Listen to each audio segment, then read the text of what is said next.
السلام علیکم معزز سامعین، آج میں آپ کے لیے بلال کی 42ویں قسط لے کر آئی ہوں۔ اس سے پہلے کہ ہم شروع کریں، برائے مہربانی آپ چینل کو سبسکرائب کر دیں اور بیل آئیکن پریس کر دیں تاکہ آنے والی تمام اقساط آپ تک بر وقت پہنچ سکیں۔ شکریہ۔ سفر حدیبیہ۔ جنگ احزاب کو 1 سال ہو گیا تھا۔ قریش ابھی تک اپنے زخموں کو چاٹ رہے تھے۔ وہ یہ فیصلہ نہیں کر پا رہے تھے کہ جنگ خندق میں اپنی شکست فاش کا اوروں کو تو کیا، خود اپنے آپ کو کیا جواز دیں۔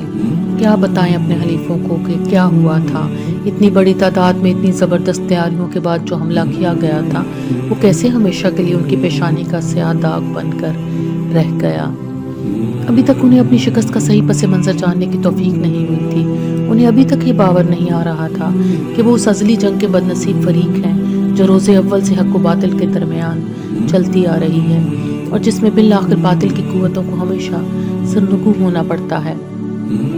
سعد الاوس، سعد بن معاذ رضی اللہ تعالیٰ عنہ کی شہادت کا سانحہ بھی گزرا اور ایسے کہ مدینے کے زمین و آسمان ہل گئے۔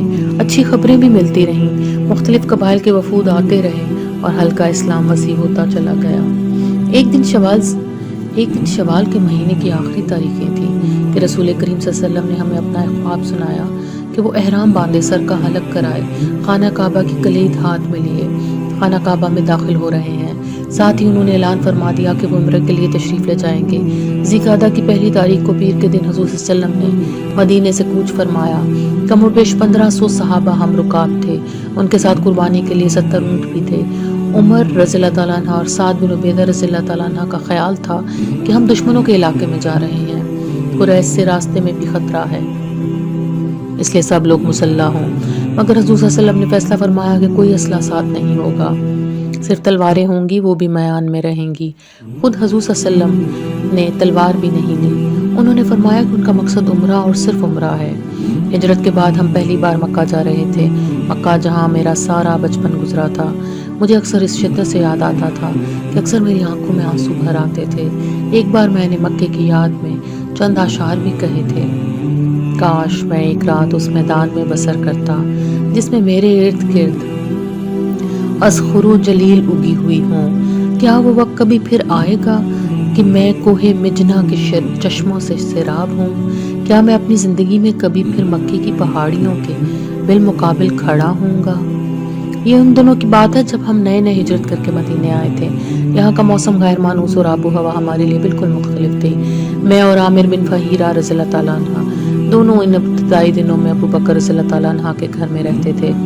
عائشہ رضی اللہ تعالیٰ عنہ کی کچھ دنوں پہلے رخصتی ہوئی تھی۔ اتفاق ایسا ہوا کہ مدینے میں موسم بخار کی وبا پھیل گئی اور ہم تینوں اس کی لپیٹ میں آ گئے۔ بخار اتنا شدید تھا کہ ہم تینوں کئی گھنٹے نیند بہوشی کے عالم میں رہتے تھے۔ ایک دن عائشہ رضی اللہ تعالیٰ عنہ اپنے والد سے ملنے آئیں تو ہماری حالت دیکھ کر بہت پریشان ہوئی۔ انہوں نے اپنے والد کو ہمارا حال دیکھ کر دریافت کیا تو ابو بکر رضی اللہ تعالیٰ عنہ نے ایک شعر میں جواب دیا۔ عائشہ رضی اللہ تعالیٰ عنہ کم عمر تھی، ان کی سمجھ میں کچھ نہ آیا تو عامر رضی اللہ تعالیٰ عنہ سے رجوع کیا، ان کا حال پوچھا تو انہوں نے بھی جواباً ایک شعر پڑھ دیا۔ اب تو عائشہ رضی اللہ تعالیٰ عنہ واقعی بہت پریشان ہو گئیں۔ میری حالت دونوں سے قدرے بہتر تھی، مگر اپنی بیماری کے عالم میں مجھے مکہ بہت یاد آ رہا تھا۔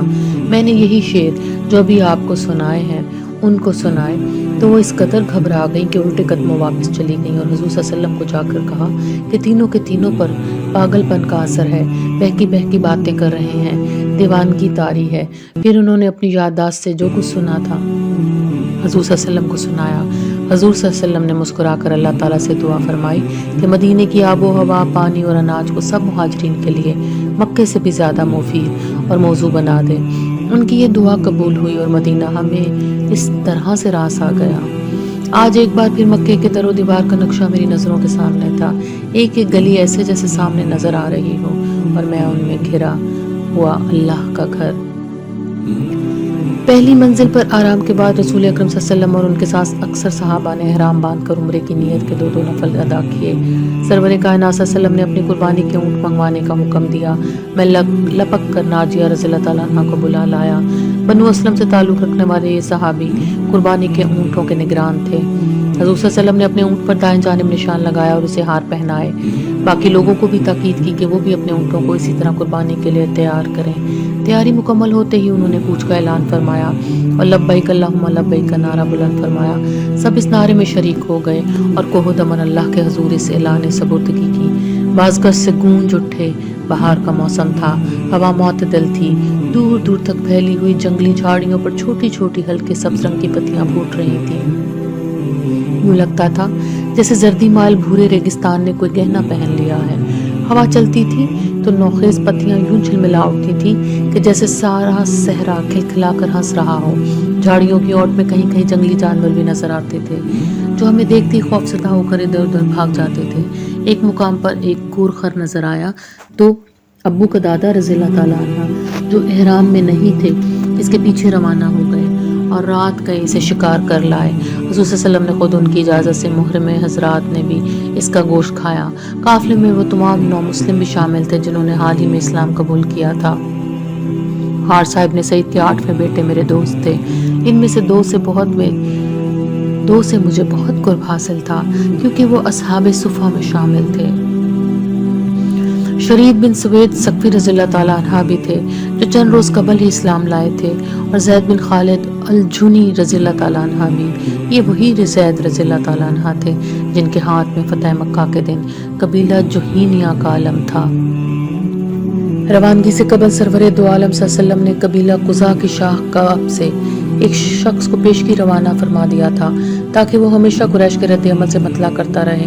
جو ہی ہمارا قافلہ غسان پہنچا تو مخبر نے بتایا کہ قریش سخت ذبذب کے عالم میں ہے۔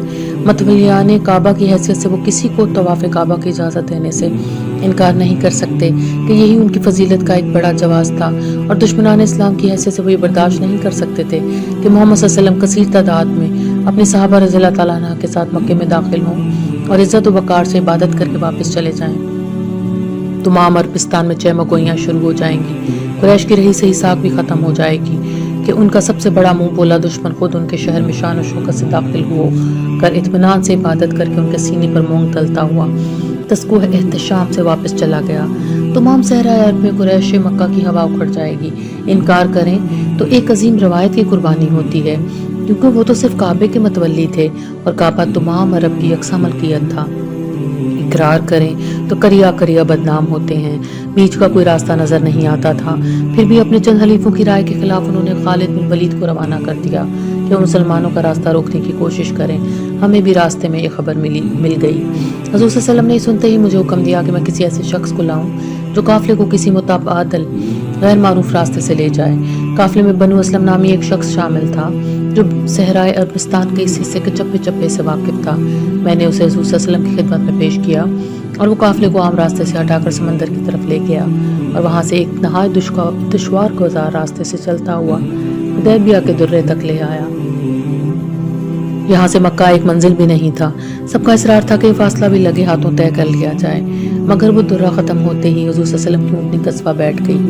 چاروں طرف سے اسے اٹھانے کے لیے ہل ہل کا شور اٹھتا رہا، مگر وہ ٹس سے مس نہ ہوئی۔ آوازیں بلند ہوئی کہ قصبہ ضد کر رہی ہے، لیکن رسالت محمد صلی اللہ علیہ وسلم نے فرمایا کہ قصبہ کسی اور کے حکم کی پابندی کر رہی ہے، ہم یہیں قیام کریں گے۔ چنانچہ حدیبیہ ہی میں خیمے نصب کر دیے گئے۔ قصبہ نے کسی اور کے حکم پر اس سے پہلے مدینہ میں بھی ایک عظیم تاریخی فیصلہ کیا تھا جو ہم سب کو یاد تھا۔ خالد بن ولید جو مدینے سے آنے والے تمام جانے پہچانے راستوں پر ہماری تلاش میں بے نیل و مرام پھرتے پھراتے مکے کے نواح میں آئے تو یکایک ہمارے قافلے کو مکے سے اس قدر قریب تھے کہ سخت پریشان ہو گئے، اور انہوں نے فوراً مکے جا کر قریش کو ہماری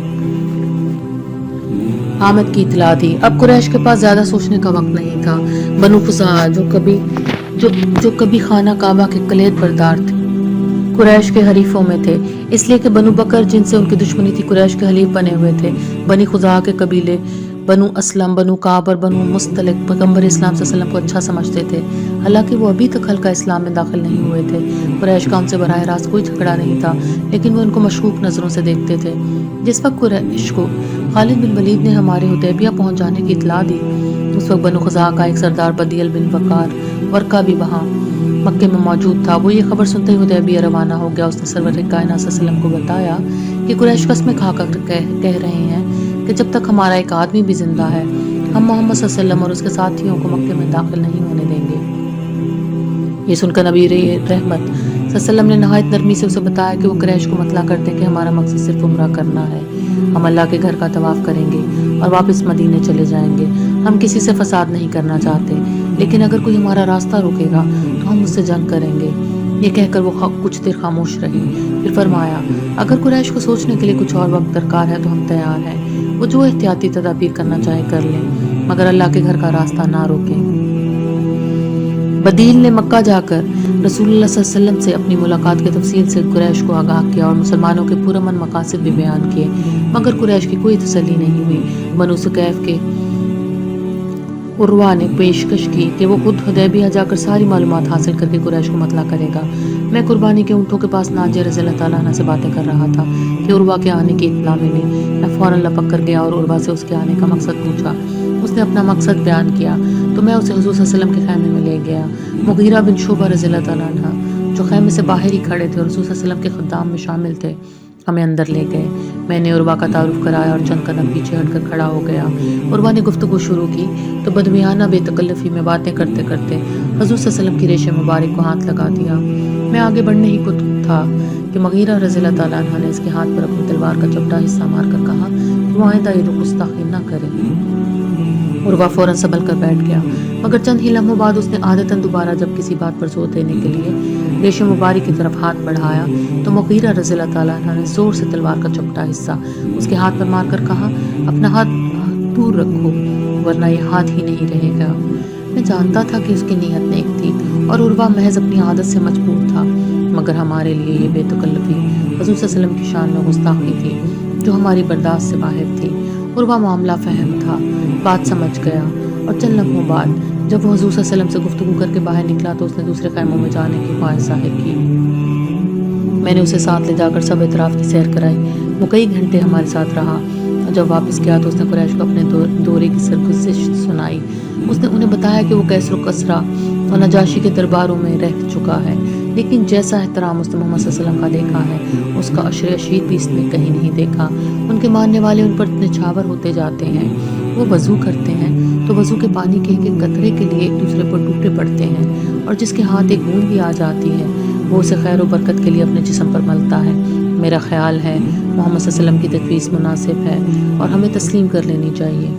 ادھر سرور کائنات صلی اللہ علیہ وسلم نے بھی بنو کعب کے خراش رضی اللہ تعالیٰ عنہ کو اپنا سفیر بنا کر قریش کی جانب روانہ کر دیا، اور کرما بن ابو جہل نے اس کی بات سننے سے پہلے اس کی اونٹ کو باندھ کر اسے گرفتار کر لیا، مگر بعد میں لوگوں کے کہنے سننے پر اسے رہا کر دیا۔ خراش رضی اللہ تعالیٰ عنہ نے واپس آ کر حضور صلی اللہ علیہ وسلم کو عرض کی کہ میں ایک بے وزن آدمی ہوں، آپ صلی اللہ علیہ وسلم کسی ایسے شخص کو بھیجیے جس کا مکے میں کوئی حلیف ہو۔ چنانچہ پہلے حضور صلی اللہ علیہ وسلم نے حضرت عمر رضی اللہ تعالیٰ عنہ کو تجویز فرمایا، اور پھر عمر رضی اللہ تعالیٰ عنہ کے کہنے پر حضرت عثمان رضی اللہ تعالیٰ عنہ کا نام تجویز ہوا، کیونکہ ان کے قبیلے کے کئی عزیز مکے میں رہتے تھے۔ عثمان رضی اللہ تعالیٰ عنہ مکے پہنچے تو قریش نے انہیں تمام مسلمانوں کو مکے آنے کی اجازت تو نہیں دی، البتہ انہیں کہا کہ وہ خود خانہ کعبہ کا طواف کر لیں، مگر عثمان رضی اللہ تعالیٰ عنہ نے یہ پیشکش قبول نہیں کی۔